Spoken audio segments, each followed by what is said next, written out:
Okay, We're good. we ready to Anytime go? you are. Yes. Okay, we're gonna call this meeting to order at 10:31 on January 11th. It appears that all the board members are in attendance. If I could get an approval of the agenda for today's meeting, can someone please make a motion to approve the agenda? So moved. In a second? Second. Any questions or comments? Okay, all in favor of the agenda for the January 11th meeting? Aye. Excellent, so great. Can I, attached to our packet has been the meeting minutes from the November 2nd, 2023. Have all board members had the opportunity to review those minutes? Yes. Yes. Okay, and I have as well. Can I please get a motion to approve those minutes? So moved. Thank you, and can I get a second? Second. Any comments or corrections? Okay, can I get a vote, please? Aye. Aye. Me as well. Okay, so we have approved the minutes from the November 2nd board meeting. We're gonna move on to public comments since we have a lot of people here today. I don't know, Diana, do you want to introduce them or just should they go around and state their names? For the record, we have Judge Smith, we have Rick, why am I spacing your last name right now? Squire. Squire from Catholic Charities, Stephanie Greenbank from Portage County Guardianship Service Board, Sam McCoy from Direction Home, Megan Hardy, court investigator, Norma Thomas, court investigator, Teresa All, probate court clerk deputy, and Heather Geekin-Yessie, administrator and court magistrate, and Michelle Crawford, who's our fiscal officer. Wonderful, thank you so much for those introductions, Diana. We are going to move on to the financial report, which will be presented by Diana. Thanks very much. So to begin, as you know, at our last meeting on November 2nd, we had not yet had our meetings with the boards for mental health recovery and for Portage DD. So we met with the Mental Health Recovery Board on November 13th.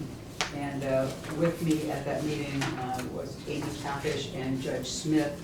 We gave a PowerPoint presentation to the board. They were very receptive, asked questions of us, and later in the meeting voted to fund our budget request of $94,500. John was very supportive in terms of his prior engagement with the board members, and we really appreciate all of the support and warmth that we got from the Mental Health Recovery Board. John, I don't know if there's anything else you want. That sounds pretty good. Okay. We thought so too. You know, our board members recognize how important it is to our work and to serving our clients. So and they've been very pleased with, you know, the strides that the new board's been making, the guardianship board. So overall, it went really well. Thank you. 2 nights later, on the 15th of November, we met with the Portage Developmental Disabilities Board.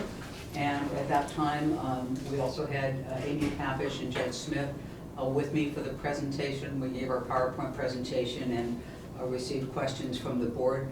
They took our request under advisement until the December meeting. And so I also attended the December meeting just in case there were any questions that came up. There had been a couple of questions that John Benetti had emailed me, I think a day or two after we did the presentation, and I provided him our feedback on that, which he shared with his board. So by the time we got there for the December meeting, everything was fine, and they wholeheartedly and unanimously supported the budget request. So in light of that, we do have the draft budget for 2024 that I would like to request the board today to approve. We drafted the amendment to the memorandum of understanding that was originally adopted last year to provide the initial funding for the Portage County Guardianship Service Board. The amendment adds a section 6 that's titled subsequent funding, and that's to memorialize that for the current calendar year, Portage, DD, and MHRB will each fund $94,500 in support of our operations, which is consistent with our draft budget.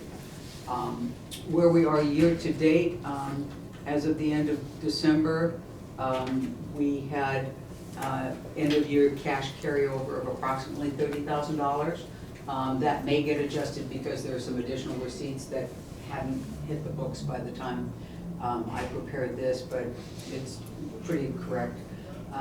So in terms of the draft budget for next year, we're looking at approximately a $304,000, $173 budget, but that includes the in-kind contributions. So if you back out the in-kind contributions that total about $60,533, then our cash expenditures for 2024 are projected to be $243,640.78. We think that's a realistic budget, and we're looking forward to being able to add an additional case worker a little later in this year, because as you'll see when I start talking about our case statistics, we're continuing to expand and the demand for our services continues to grow. So at this time, I'm happy to entertain any questions you have pertaining to the current end of year budget to actuals or the 2024 draft. I just have one question, Diana. So Yes. the additional caseworker that you are looking to hire in July of 2024, when would you be advertising for that? There's been some discussion about maybe we need to bring that person on a little earlier. So it might be that we start posting the position in March and bringing them on, in May instead of waiting until July, because we have already 19 appointments that we've received, and we have 10 pending hearings. So our caseload is growing to the point where it's straining our resources. Sure. And getting an additional caseworker in a couple of months sooner would help us, and I think that the budget will be able to accommodate that. Okay. Especially with the carryover and the fact that, we may have economies of scale in other areas. But we're kind of a victim of our own success at this point in terms of the demand for our services. Okay, thank you. Any other questions? Well, if that's the case, then I would ask the chair to invite a motion to approve the budget. I will do that at this time. Thank you. Can I have a motion to approve the 2024 budget? So moved. Okay, can I have a second? Second. All in favor? Aye. So approved. Thank you.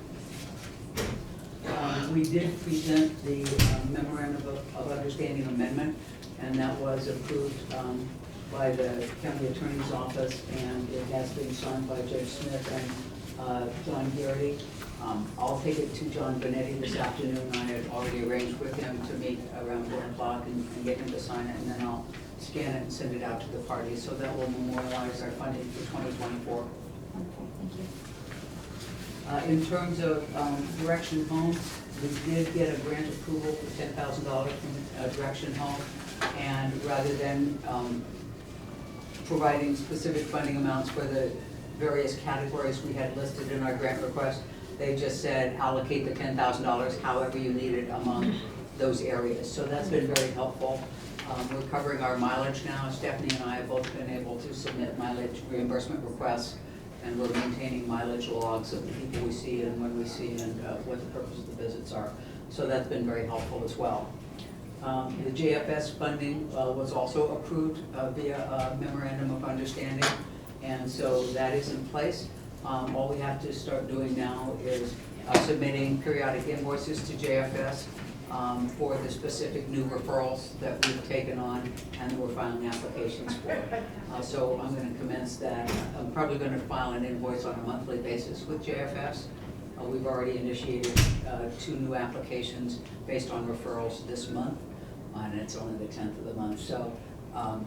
Are those specific to JFS cases? One of them is specific to JFS. The other was actually a referral from Kent Fire Department. A nurse paramedic with the agency has been working with a young man who has developmental disabilities and a mental health diagnosis, and so we've been working really hard to get him into services, and thanks to Stephanie's efforts, we finally just successfully got him enrolled with Coleman. So both of those are agency referrals that will be supported by JFS. And how are you invoicing those? I'm just going to do a sheet that lays out the circumstances. I think we're billing it, I forget whether it's 5,000 or 5,500 for each referral. So just a flat fee? It is a flat fee. Okay, thank you. And they did want a copy of the actual referral that we received in supporting our invoice. Thank you. So in terms of, if there's nothing else with respect to the financial report, I'll go ahead and talk about some of the other things from Please do. the executive director's Thank report. As you see from the photos, we wanted to make an effort this year to individually meet with all of our wards and bring a little Christmas cheer to them. So many of our wards don't have family that will come to visit them, and they really don't have any resources. As you know, if they're in a nursing home, they probably get maybe $30 or $50 in terms of their monthly stipend. So to bring a little bit of Christmas cheer, I had approached the members of my Ravenna Rotary Club and asked if they could help support us, because we usually pick some kind of local charity as our project for the month, and so they agreed that they wanted to help the Guardianship Service Board. So I received all kinds of bathrobes and knit hats and gloves and socks, gift cards and other items that we were able to put in gift bags with Christmas cards from Stephanie and myself, and on top of that, we got these plastic candy canes that were filled with Hershey's Kisses. And so, as you can see from the pictures, we handed out the bags to our wards in their nursing homes or hospitals or wherever they were. And it was nice to be able to at least add a little bit of cheer to their lives. So I think this is just a reflection of the kind of community support we're getting, because the Rotary Club members come from all aspects of our community, from the banking system, investment system, the director of Salvation Army is in our group. So, you know, it's nice to see so many community members from different walks of life wanting to support what we do. And they were very happy to be able to help bring a little cheer into other people's lives. In terms of the status of our active and pending guardianships, when I did the report of the overview, let's see, at that time, we had 18 guardianship hearings held and 23 new applications filed, and 18 appointments granted. We now have 19 appointments that have been granted. We've got 27 applications that have been filed, and we've got 34 referrals to date. So just in the matter of, you know, a week from when I did this report, we've already expanded beyond the numbers that you see for the end of December. We have 10 pending hearings, so on top of the 19 appointments that we already have, we've got another 10 appointments in the pipeline. That's why I'm thinking that we're going to need to bring on another caseworker sooner rather than later, because we do have a lot of cases in our pipeline. We have 7 pending referrals. Of those 7 pending referrals, though, 2 are probably not going to go to guardianship because they're out of county and we don't see them coming back. But 5 of them are pretty viable, and we're just getting the things that we need in place, like statements of expert evaluation, in order to proceed to file the applications. So we've been really busy. We've been very happy with the successes we've been able to achieve.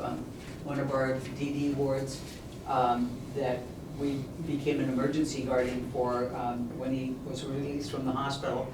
We've finally been able to get him into a permanent housing situation, got him all lined up with DD services and Coleman services. And so that was a great joy for us, because we were kind of airdropped in an emergency basis, and in the period of basically 2.5 months, he's all stabilized and happy and has all kinds of good stuff coming his way. So that makes us very happy.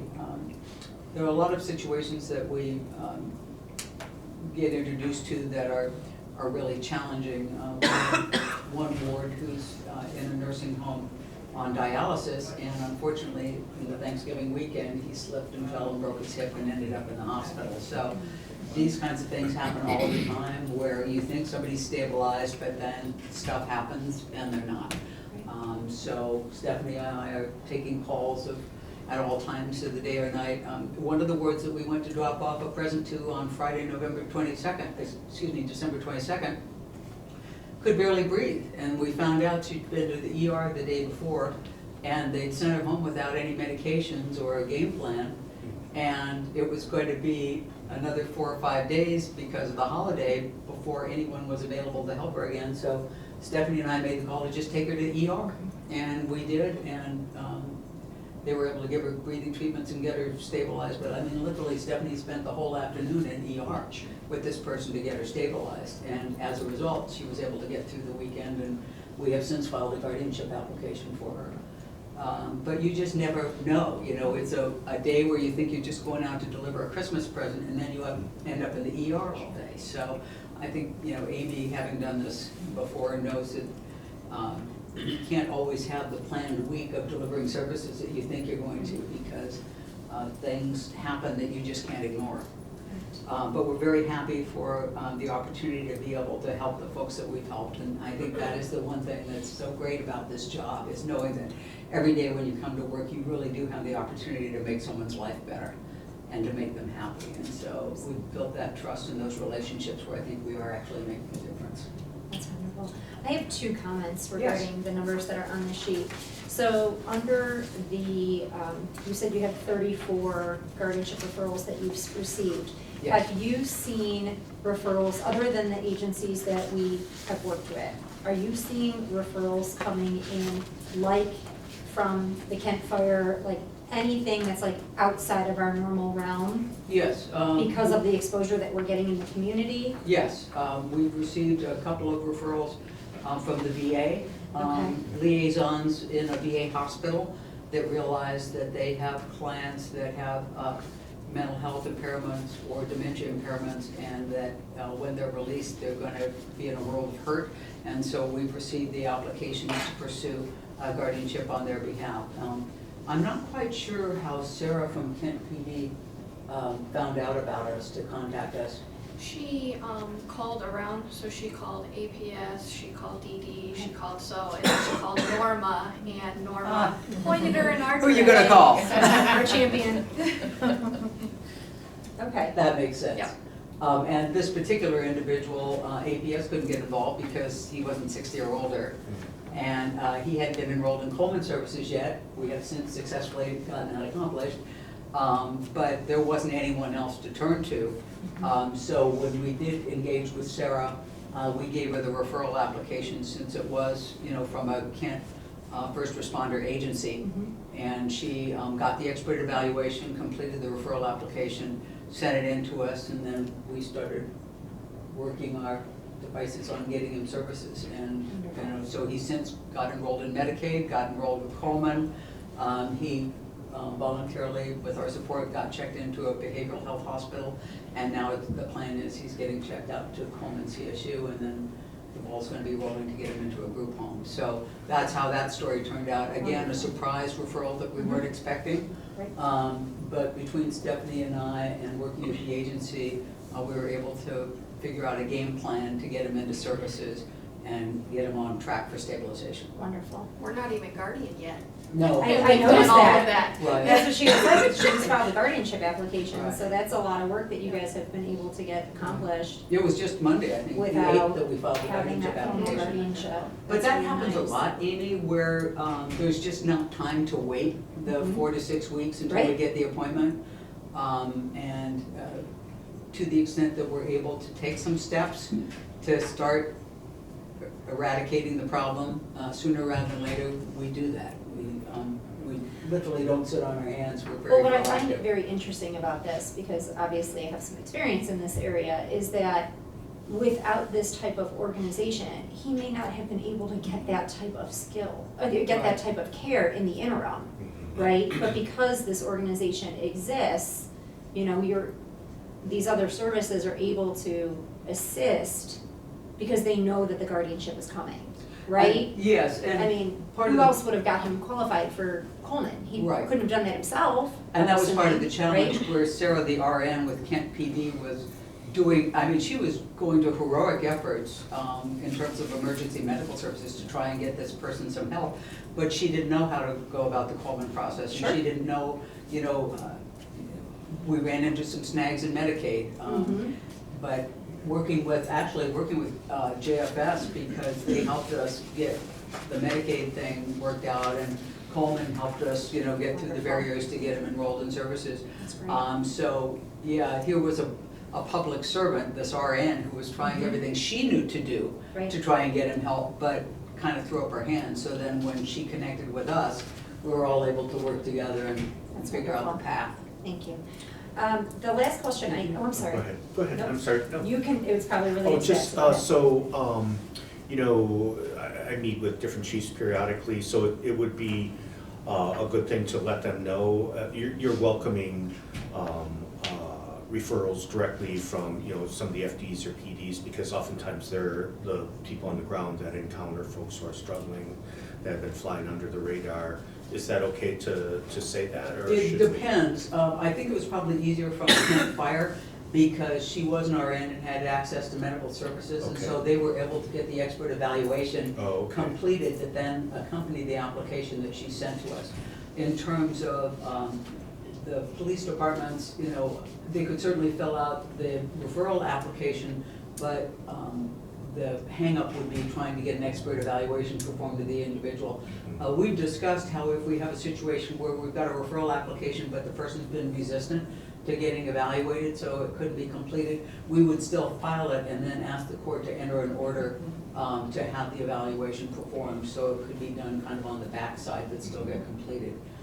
So we would certainly entertain those, but I think probably the people providing the social services would probably be in a better position because of what's needed for the application. But certainly the police, it would be my preference that the police know that we prefer them to pursue a guardianship route or a services route rather than a jail route. Yes.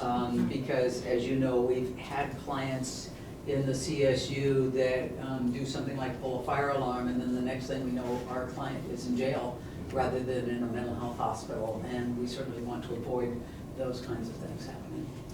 Yeah, that's a delicate area because sometimes some of the judges want to help, and Heather, we've had some really interesting cases, but then when you become entangled in the legal system, sometimes it's a detriment to Right. getting services as quickly, so each case is complicated in some way.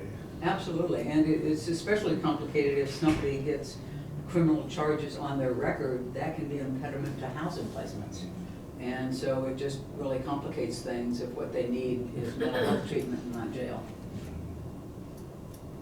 If it's a nonviolent crime, I mean, this was Right. pulling a fire alarm, so. Yeah. With regards to the total active public guardianships, we have 52 listed here. Does that include the 19 that are ours? Yes, we have Okay. 34% of all public guardianships now, Okay. our agency. And these visits that were conducted, Yes, are those are not just on GSB's 19? the majority is Those- probably GSB now, but there are some public guardianship wards that we visited early on before we got so many cases Okay. in our basket, where we were going out to visit public guardianship wards. Are we still doing that, or are we gonna sort of get away from those visits because they already have guardians and focus your and Stephanie's time more on GSB visits?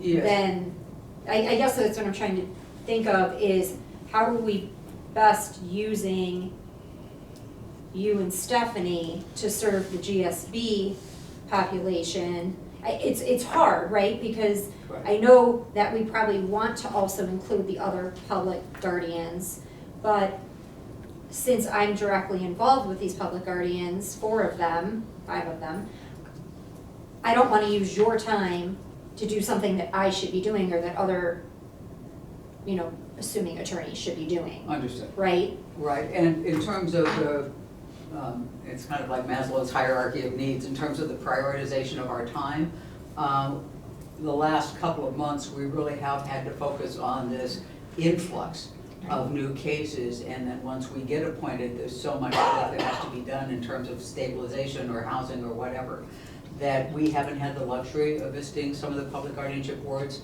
like we did at the front end. I'm hoping that we can still do some of that because, as I mentioned, 34% of all the public guardianships are now our wards. So it's not unlikely that public guardianship wards that we don't currently stand as guardian for will come into our lives at some point. So it's helpful to familiarize ourselves with these other public guardianship boards because we can end up becoming the successor guardian for them. The ones that we have now, have you taken any of those from other guardians? Or are The these court- all new? The court has made, I believe, 5 referrals to us for appointments where the guardian either resigned or was Okay. removed. Okay. And so of the 20 appointments, 5 of those were referrals from the court, so about 25% were cases where either the court had noticed that the attorney was resigning, had filed a motion to resign, or because of information that came to the attention of the court, the guardian had to be removed, and we were appointed as interim and then asked to file an application Okay. to be the successor guardian. I guess what I'm trying to figure out is whether GSB is starting to take over these public guardianships where they already have guardians. Yes, we're the pod people, we're taking over the planet.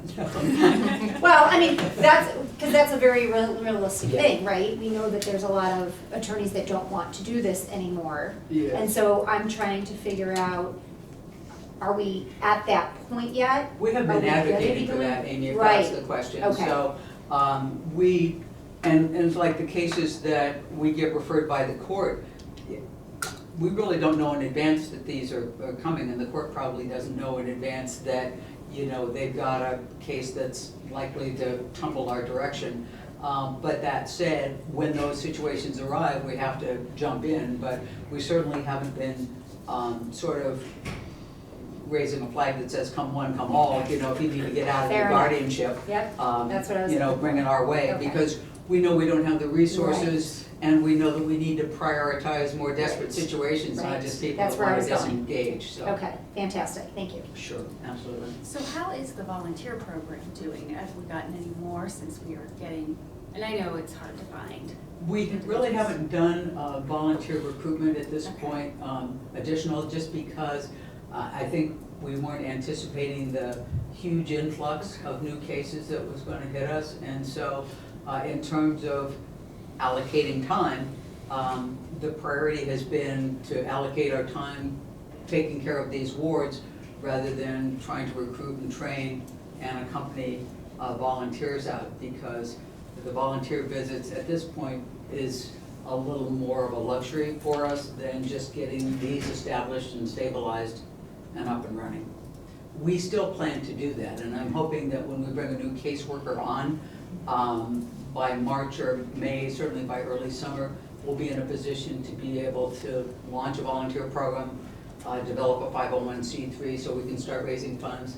I mean, if nothing else, the Ravenna Rotary Club donation experience showed me that if we have a 501c3, I can get a lot of community support that can give us funds to help some of our wards get shoes or new winter coats or bathrobes or whatever, that we don't have the funds to help support them. Okay. Sounds great. I have one more question about guardianships. What is the number of guardians that are providing those 52 guardianships? You mean the number of,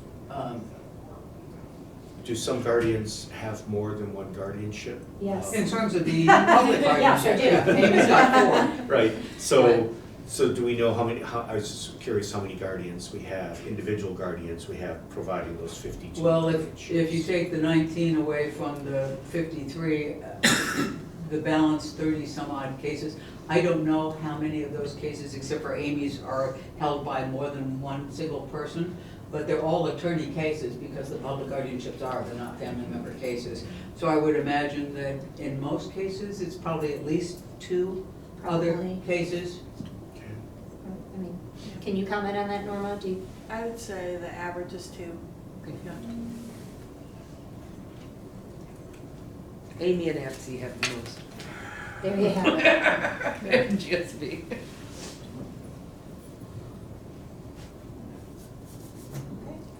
Any other questions? I just want to comment, I do think the 501c3 would help a lot. We sometimes get donations from unusual fraternal organizations. You know, we had a donation from Masonic Lodge in Garrettsville for suicide prevention because one of their members had lost a family member from suicide, and the Kiwanis and the Rotary and just, you know, a lot of groups out there, they're always looking for something to help with, and I think behavioral health and social services is now like more on people's radar too, as a valuable charity, so. I completely agree. When I was in Northern California working for the senior center there, our local service clubs were hugely supportive in terms of their donations. And so my goal is to reach out to our other service clubs like Kiwanis and Lions, in addition to the Ravenna Rotary. And because I know how community-oriented those groups are, and they are very supportive of seniors and disabled and those struggling with mental health issues. Yeah, Kent Rotary is very vibrant also, and Aurora. They are very. Yeah. Good to know. Thank you. Any other comments or questions? No. Thank you for that wonderful summary, Diana. We appreciate it. And to Diana and the judge, thank you for the presentations you did to both DD and mental health. I think those were fantastic presentations. I was very honored to be part of them and be there. So thank you to both of you for your hard work in helping us secure those additional funds. I have nothing further on the agenda. Is there anything else that we need to discuss today? I just want to echo how helpful those presentations were. I wish we could have that kind of information for everything we fund, but especially new programs, so it was very helpful. And, you know, during the year, it might be helpful, you know, midway through the year to give another presentation to the board, just to explain to them, you know, the challenge that we have and how much the support from the board has helped us to carry out the mission and keep them informed. So to the extent that you have some extra time on your agenda during the summer, we'd love to come back and Great. give updates. Yeah, they always appreciate follow-up and outcomes. Excellent. Thank you for follow-up. Absolutely. If there's nothing else that we need to cover, I would entertain a motion for adjournment. So moved? Second? Second. All in favor? Aye. Aye. We are adjourned at 11:04. Thank you very much. Thank you. Thank you. Thanks, everyone, for coming today. I do have cookies and muffins and banana nut bread up there, so help yourself. Grab